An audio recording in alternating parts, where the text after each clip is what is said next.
বিশ্ব নবীর অপমানে যদি না কাঁদে তোমার মন, মুসলিম নয় মুনাফিক, তুমি নবীজির দুশমন। নবীর প্রেমে জীবন দেবে কে আছো নওজোয়ান, তো কবির তুলে সিংহ শাবক হও তুমি আগুয়ান। রাজি আছি? গাবেন আমার সাথে? তোমার বুকে ইমানের বল, জবানে আল কোরআন, ভয় কাঁপে কাপুরুষভ আর নরাধম শয়তান। জীবনের চেয়ে বুকে আছে বেশি নবীজির সম্মান, কেমনে তুমি থাকবে বসে হলে তার অপমান। তুমি সাচ্চা মুসলমান, নবীর প্রেমে জাগ্রত তুমি নির্ভীক পালোয়ান। তুমি সাচ্চা মুসলমান, জোরে জোরে, নবীর প্রেমে জাগ্রত তুমি নির্ভীক। শ্রেষ্ঠ নবীর ব্যঙ্গ করে পাপিষ্ঠ আর বদনসিব, আমরা তাদের ঘৃণা জানাই ধিকে ধিকে ধিকে শতধিক। জাতিসংঘের কাজ কি দলে দর্শক হয়ে থাকবে চোর, সাম্প্রদায়িক সম্প্রীতি আর যাচ্ছে ভেঙে পাচ্ছে লোক। আজকে যারা কুলাঙ্গারের পক্ষপাতী করছো সব, তোমরা কেউ ছাড় পাবে না, সত্য ধরা পড়বে ঠিক। গল্পত হবে ধুকিরিত হবে বিশ্ব জুড়ে, নিন্দা কুড়াবে জাগলে মুসলমান। তুমি সাচ্চা মুসলমান, ইমান তোমার ধর নবীর প্রেমে। তুমি সাচ্চা মুসলমান, ইমান তোমার ধর নবীর প্রেমে জাগ্রত তুমি নির্ভীক পালোয়ান। নিষ্ঠ উদার দয়ার আধার রহমাতুল লিল আলামিন, তার অপমান করেছে যারা দুষ্ট ইতর আশালীন। তার পরশের ছোঁয়া পেল ইউরোপ থেকে সুদূর চীন, তার সামনে কেউ বললে কথা মানবে না তা এই জমিন। কেউ কখনো কোথাও যদি সাহস দেখায় ফেরে এমন, মুসলিমে জাতি সম্ভ করে জবাব দিবে বীর মুমিন। ঘেরাও করো ওদের গদি, ভুলের ক্ষমা না চায় যদি, জোরে হাকো আজান, জোরে হাকো আজান। সাচ্চা নবীর প্রেমে জাগ্রত তুমি নির্ভীক পালোয়ান। তুমি সাচ্চা মুসলমান, নবীর প্রেমে জাগ্রত তুমি নির্ভীক পালোয়ান। লিল্লাহি তাকবীর। আল্লাহ পাক আজকের মজমা কবুল করুন, বলেন আমিন।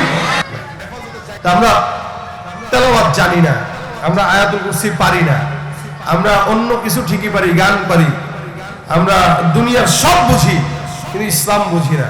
এই কারণে আজকে নিয়ত করবেন ইনশাআল্লাহ, যতদিন হায়াত আছে ফজরের পরে একবার, জোহরের পরে একবার, আসরের পরে একবার, মাগরিবের পরে একবার, ইশার পরে একবার, 5 ওয়াক্ত নামাজের পরে যদি মোটামুটি আয়াতুল কুরসি একবার করে পড়েন, ইনশাআল্লাহ রাসূলের কথা যদি সত্য হয়, যদি না সত্য না মিথ্যা, সত্য, তার মানে 100% সত্য হবে। তা আপনি যদি 5 ওয়াক্ত নামাজের পর আয়াতুল কুরসি পড়েন, ইনশাআল্লাহ আল্লাহ আপনাকে জান্নাত দিবেই দিবে ইনশাআল্লাহ। সন্দেহ আছে আপনাদের? সকল প্রকার শয়তানের অনিষ্টতা থেকে বাঁচবেন। সম্পদ জমাবেন, সেখানে আয়াতুল কুরসি পড়ে ফু দিবেন। নিজের সম্পদ যেখানে যাবেন, যা করবেন, দোকানপাটে আয়াতুল কুরসির তেলাওয়াত একটা লাগায় রাখবেন, আয়াতুল কুরসি টাঙায় রাখবেন দোকানে, ইনশাআল্লাহ শয়তান ঢুকবে না। যে হালতে থাকেন, সকালবেলা বিকালবেলা শরীরে আয়াতুল কুরসি করে দম দিয়ে রাখেন, চোর ইনশাআল্লাহ মোবাইলের চুরি করার জন্য পকেটের ভিতরে হাত দিবে না। কারণ এই যে এখানে যতগুলো মানুষ দেখতেছেন না, সবাই কিন্তু মানুষ না, কিছু চোরও আছে কিনা। আমি আপনাদেরকে চোর বলতেছি না, তবে মানুষের বেশি কিছু চোর বসবাস করে কিনা, কথা কয় না, আছে না ভাই? ভিড়ের ভিতরে চলতে গেলে বিপদ, যখন তখন হাত দেওয়া যায়। আরে মোটামুটি মসজিদে গেলেও চোর পাওয়া যায়, আবার এই মাহফিলে গেলেও চোর পাওয়া যায়, ওই ফ্লাইওভারে গেলেও চোর পাওয়া যায়, ওভারব্রিজে হাঁটতে গেলেও চোর পাওয়া যায়। এখন যে কোনো টাইপের চোর থেকে যদি বাঁচতে চান, আয়াতুল কুরসির বিকল্প আছে। এখানেও যারা আছেন একটু পকেটটা সাবধানে রাখেন, দাঁড়ায় রয়েছেন অনেকক্ষণ ধরে, যাওয়ার সময় দেখবেন নিজের মোবাইল নাই, রাত্রেবেলা ফেসবুকের আমল করতে পারবেন না, কি ঠিক না? চোর আছে কিনা নাই? রাস্তাঘাটে যায় না চলা এই মানুষের ভিড়ে, ওই ভিড়ের মাঝেও আবার কেউ অন্যের পকেট মারে। রাস্তাঘাটে যায় না চলা এই মানুষের ভিড়ে, ওই ভিড়ের মাঝেও আবার কেউ অন্যের পকেট মারে।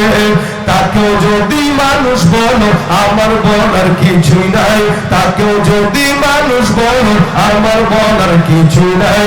মানুষ দেখতে চলো এবার জাদু ঘরে যাই সবাই, হায়রে সাধের দুনিয়ায় মানুষ পাওয়া বড় দায়। মানুষ দেখতে চলো এবার জাদু ঘরে যাই সবাই। সব মানুষ মানুষ না, কিছু মানুষ চোর আছে কিনা? মানুষ বেশি চোর আছে, ডাকাত আছে, সন্ত্রাসী আছে। এই সব কিছুর থেকে বাঁচতে চান তো আয়াতুল কুরসির বিকল্প নাই। এই জন্য নিয়ত করেন আজকে থেকে এখান থেকে যা সুযোগ হয় না হয়, অনেক বয়ান শুনবেন যাবেন, কিন্তু 5 ওয়াক্ত নামাজের পরে অন্তত একবার আয়াতুল কুরসি, কষ্ট যদি হয় মুখস্থ করতে, আজকে থেকেই মুখস্থ করার নিয়ত করেন। প্রত্যেকদিন একটু একটু করে করেন। আজকে করবেন আল্লাহু লা ইলাহা ইল্লা হুয়াল হাইয়ুল কাইয়্যুম, এতটুকু পারেন। তারপরের দিন করবেন লা তাখুযুহু সিনাতুন ওয়ালা নাওম। অনেক মুফাসসিরিন একদম বলেছেন এই আয়াতুল কুরসি হলো ইসমে আযম। ইসমে আযম মানে আপনি এটা পড়ে যা বলবেন আল্লাহ পাক তা কবুল করবেন। এটা পড়ে যা বলবেন মনের আশা সব পূরণ হয়ে যাবে। অযথা সম্পদের পিছনে চুরি চামারির রাস্তা বেছে না নিয়া আয়াতুল কুরসি পড়েন, আল্লাহ পাকের কাছে সম্পদ চান, ইনশাআল্লাহ আল্লাহ পাক সম্পদে বরকত দিবে, টাকায় বরকত দিবে, বড়লোক বানায় দিবে। কিন্তু অযথা কামে বড়লোকগিরি করতে যাবেন, অযথা রাস্তা বড়লোক হতে যাবেন। আমরা আমাদের সঠিক রাস্তা বাদ দিয়া বেঠিক রাস্তায় যখন টাকা কামাইতে যাই ভেজালটা তখনই লাগে। আর বেঠিক রাস্তায় টাকা কামানো যেটা হয় ওই টাকা বেশি দিন টিকে না, ক্ষমতা যতদিন ততদিনই টিকে, ক্ষমতা নাই ওইটা পুরাই ছাড়খাড় হয়ে যায়। আর লাইনে টাকা কামাবেন, আপনি খাবেন, সন্তান খাবে, আপনার পরবর্তীরা খাবে, 14 পুরুষ খেয়ে যাবে, সম্পদ নষ্ট হবে। আর বেলাইনে টাকা কামাবেন, সম্পদ যতদিন ক্ষমতা আছে ততদিনই খাইতে পারবেন, ক্ষমতার পর আর খাওয়া সম্ভব। এই জন্য টাইম মতো, সময় মতো আল্লাহ পাকের কাছে যা দরকার ওটা চেয়ে নেওয়া। রাসূল সাল্লাল্লাহু আলাইহি ওয়াসাল্লাম এটাকে অনেক ফজিলতপূর্ণ করেছেন। আজকে থেকে নিয়ত করব ঘুমের আগে এবং উঠার সময়। অনেক সময় রাত্রিবেলা আমাদের বাচ্চা কাচ্চারা কান্নাকাটি করে, অনেক পরেশানি হয়ে যায় যে কোনো কারণে। বাবা মা কোলে নিয়ে ঘরের ভিতরে দৌড়ায়, বাচ্চার কান্না থামে না। রাত 12টা থেকে শুরু করছে, ফজর পর্যন্ত কান্নাকাটি করে, কান্না থামে না। এখন এই বাচ্চার কান্না কেমনে থামাবেন? কোন হুজুরে পাবেন? ফু দেওয়ার জন্য কার কাছে নিয়ে যাবেন? রাত বাজে 3টা, কে আপনার ফোনটা ধরবে? এই কারণে কোনো মানুষের পিছনে না ছুটে নিজে আয়াতুল কুরসি পড়েন, পরে একটু ফুটা দিয়ে দেন। ইনশাআল্লাহ আপনার ফু আপনার সন্তানের জন্য সবচেয়ে বেশি কাজে দিবে, আপনার বাচ্চার কান্না বন্ধ হয়ে যাবে। কারণ শয়তান বাচ্চাদেরকে অনেক সময় খুঁচায়। এটার জন্য আল্লাহ পাক আপনার বাচ্চাকে হেফাজত করবে। আল্লাহ পাক যেন আমাদের সকলকে এই আয়াতুল কুরসির উপর আমল করার তৌফিক দান করে। জোরে বলেন আমিন। যাদের শিখা হয় নাই শিখবেন তো ইনশাআল্লাহ, শিখার নিয়ত আছে তো ইনশাআল্লাহ। আল্লাহ পাক আমাদেরকে কবুল করে বলেন আমিন।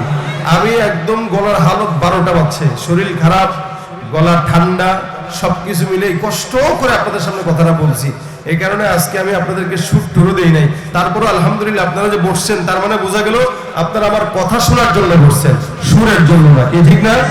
কথাটা যেহেতু শুনছেন বুঝতে তো পারছেন, হ্যাঁ বুঝতে তো পারছেন। 10 জন যদি আজকের এই কথাটা কাজে লাগায় তাহলে ইনশাআল্লাহ কামিয়াব। কি ঠিক না? 10 জন যদি আমল করে কামিয়াব, তাহলে আমিও সওয়াব পাবো, কমিটির ভাইরাও সওয়াব পাবে, আপনারাও সওয়াব পাবেন। পাশাপাশি এখানে মাদ্রাসা, এটা আদর্শ কোরআন কি খেদমতুল কোরআন আদর্শ মাদ্রাসা। এই মাদ্রাসার পাশে থাকবেন, মাদ্রাসায় সহযোগিতা করবেন, বাচ্চাদেরকে মাদ্রাসায় দিবেন। ইনশাআল্লাহ চোর হবে না, ডাকাত হবে না, বদমাশ হবে না, সন্ত্রাস হবে না। দ্বীনের প্রতিষ্ঠান যেখানে, এদের সাথে থাকবে, আপনারা এদের সাথে থাকবেন। নিজের সন্তানকে দিবেন, নিজের সন্তানকে পারেন নাই ভাতিজাকে দিবেন, ভাতিজাকে পারেন নাই নাতিকে দেন। অন্তত 5টা সন্তানের ভিতরে একজনকে আলেম বানান। অন্তত আপনার মৃত্যুর পরে যেন আপনার কবরের পাশে দাঁড়ানোর মতো একটা লোক থাকে। আর যদি আপনি স্কুলে কলেজে পড়েন কোনো আপত্তি নেই, প্রতিনিয়ত 1টা ঘন্টার জন্য পার্ট টাইম মাদ্রাসায় এসে কোরআন শেখার জন্য চেষ্টা করেন। আপনি যা কিছু দুনিয়ার জমিনে শিখেন কোনো আপত্তি নাই, কিন্তু কোরআনের জন্য 1টা ঘন্টা 10টা মিনিট 20টা মিনিট প্রতিনিয়ত মাদ্রাসায় যদি আসেন, একটা গ্রুপ করে আসেন, ইনশাআল্লাহ আমাদের মাদ্রাসার উস্তাদরা আপনাদেরকে নিষেধ করবে না। তাহলে দুনিয়াও শিখলেন, আখিরাতও শিখলেন। আল্লাহ আমাদেরকে দুনিয়া আখিরাত উভয়টাই দান করুক। সকলে বলেন আমিন। ইনশাআল্লাহ পর্যায়ক্রমে এক একজন আলোচকরা আসবে, এশারের নামাজের পর আবার কিছু ওলামা একরাম আছে, আলহামদুলিল্লাহ আমাদের হেদায়েতুল্লাহ আজাদি সাহেব আছেন, উনি আসছেন চলে আসছেন, উনি আলোচনা করবেন। এরপরে আবার হাফিজুর রহমান সিদ্দিকী কুয়াকাটা সাহেব আছেন, মাশাআল্লাহ আপনারা রাখছেন ভালো ভালো আলোচকদেরকে, পেয়ে গেছেন তাও অল্প সময়ে। এই অল্প সময় যে আল্লাহ আপনাদেরকে পাওয়া দিয়েছে তার মানে আপনাদের তকদির ভালো, কি বলেন ঠিক না? আপনাদের তকদির ভালো। সুতরাং এশার নামাজের পরে আবার জুড়ে মিলে বসে যাবেন, ঠিক আছে? আল্লাহ পাক আজকের মজমাকে কবুল করুন, বলেন আমিন। পাশাপাশি আপনাদেরকে নিয়ে সর্বশেষ একটা গজল গাবো, ঠিক আছে? কিন্তু আমার গলার হালত খুবই খারাপ, আমার কষ্ট হইতেছে। এই যে আপনাদের জন্য, আপনাদের বাচ্চারা গজল শিখতে চায় কিন্তু গজল পারে না, যতটুকু গায় ভুল ভাল গায়। এই কারণে আমাদের এই বই আমার মোটামুটি এই যে যেগুলো শুনছেন এগুলো এখানে আছে, আবার যেগুলো সমাজের ভিতরে পরিচিত এগুলাও এই জায়গাটায় আছে। তো যাদের দরকার বাচ্চাদেরকে গজল শিখান, এটা একটা বিপ্লব। কারণ আলেম যে কেউ পড়লেই হইতে পারে, আল্লাহ যদি চান পড়লে হইতে পারে, কিন্তু সুর যদি না থাকে গাওয়া সম্ভব? এই যে আপনারা আসছেন বসছেন খালি গজল শুনতে চান, কেন? আমি পারি বলেই তো শুনতে চান। আজাদি সাহেবের কাছেও কিন্তু শুনতে যাবেন না, কিন্তু সেও কিন্তু পারে। হাফিজুর রহমান সাহেবও কিন্তু পারে, কিন্তু শুনতে চান না, শুনতে চান আমার কাছে। তার মানে এটার ফলের লোক আলাদা, লিকুল্লি ফান্নিন রিজাল, প্রত্যেকটা ফলের লোক আছে আলাদা। আমাকে আল্লাহ পাক রব্বুল আলামিন এই ফনের বানাইছে, পাশাপাশি আপনাদেরকে ওয়াজ করেও শোনাই। তাহলে এই যে একটা বিপ্লব সারা দেশে চলতেছে আলহামদুলিল্লাহ। আগে যুবকেরা গান শুনতো, এখন গানের পাশাপাশি সঙ্গীত, কি বলেন ঠিক না? আপনাদের বাচ্চাদেরকে সঙ্গীত শোনাবেন। অনেক লোকেরা বলে হুজুর আমার বাচ্চা আপনার গজল না শুনলে খায় না, আবার আপনার গজল না শুনলে ঘুমায় না, আবার কান্নাকাটি করলে আপনার গজল দিলে কান্না বন্ধ হয়ে যায়। এটা একটা বিপ্লব না? যদি গান দিয়া কান্না বন্ধ করা লাগতো তাহলে কি হইতো? আমরা যদি এগুলো না দিতাম তাহলে গান শোনায় কান্না বন্ধ করা লাগতো, গান শোনায় ঘুম পাড়ানো লাগতো। যেহেতু আমরা এগুলো দিচ্ছি তার মানে এখন থেকে সঙ্গীতই হবে, কোনো গান হবে। বিশ্ব নবীর অপমানে যদি না কাঁদে তোমার মন, মুসলিম নয় মুনাফিক তুমি নবীজির দুশমন। নবীর প্রেমে জীবন দেবে কে আছো নওজোয়ান, তো কবির তুলে সিংহ শাবক হও তুমি আগুয়ান। রাজি আছি? গাবেন আমার সাথে? তোমার বুকে ইমানের বল, জবানে আল কোরআন, ভয় কাঁপে কাপুরুষভ আর নরাধম শয়তান। জীবনের চেয়ে বুকে আছে বেশি নবীজির সম্মান, কেমনে তুমি থাকবে বসে হলে তার অপমান। তুমি সাচ্চা মুসলমান, নবীর প্রেমে জাগ্রত তুমি নির্ভীক পালোয়ান। তুমি সাচ্চা মুসলমান, জোরে জোরে, নবীর প্রেমে জাগ্রত তুমি নির্ভীক। শ্রেষ্ঠ নবীর ব্যঙ্গ করে পাপিষ্ঠ আর বদনসিব, আমরা তাদের ঘৃণা জানাই ধিকে ধিকে ধিকে শতধিক। জাতিসংঘের কাজ কি দলে দর্শক হয়ে থাকবে চুপ, সাম্প্রদায়িক সম্প্রীতি আর যাচ্ছে ভেঙে পাচ্ছে লোক। আজকে যারা কুলাঙ্গারের পক্ষপাতী করছো সব, তোমরা কেউ ছাড় পাবে না, সত্য ধরা পড়বে ঠিক। গল্পটা হবে ধিকৃত হবে বিশ্ব জুড়ে, নিন্দা কুড়াবে জাগলে মুসলমান। তুমি সাচ্চা মুসলমান, ইমান তোমার ধন, নবীর প্রেমে। তুমি সাচ্চা মুসলমান, ইমান তোমার ধন, নবীর প্রেমে জাগ্রত তুমি নির্ভীক পালোয়ান। নিষ্ঠ উদার দয়ার আধার রহমাতুল লিল আলামিন, তার অপমান করেছে যারা দুষ্ট ইতর আশালীন। তার পরশের ছোঁয়া পেল ইউরোপ থেকে সুদূর চীন, তার সাথে কেউ বললে কথা মানবে না তা এই জমিন। কেউ কখনো কোথাও যদি সাহস দেখায় ফেরে এমন, মুসলিম জাতি সংঘ করে জবাব দিবে বীর মুমিন। ঘৃণা করো ওদের গদি, ভুলের ক্ষমা না চায় যদি, জোরে হাকো আজান, জোরে হাকো আজান। সাচ্চা মুসলমান, নবীর প্রেমে জাগ্রত তুমি নির্ভীক পালোয়ান। তুমি সাচ্চা মুসলমান, নবীর প্রেমে জাগ্রত তুমি নির্ভীক পালোয়ান। লিল্লাহি তাকবীর। আল্লাহ পাক আজকের মজমা কবুল করুন, বলেন আমিন।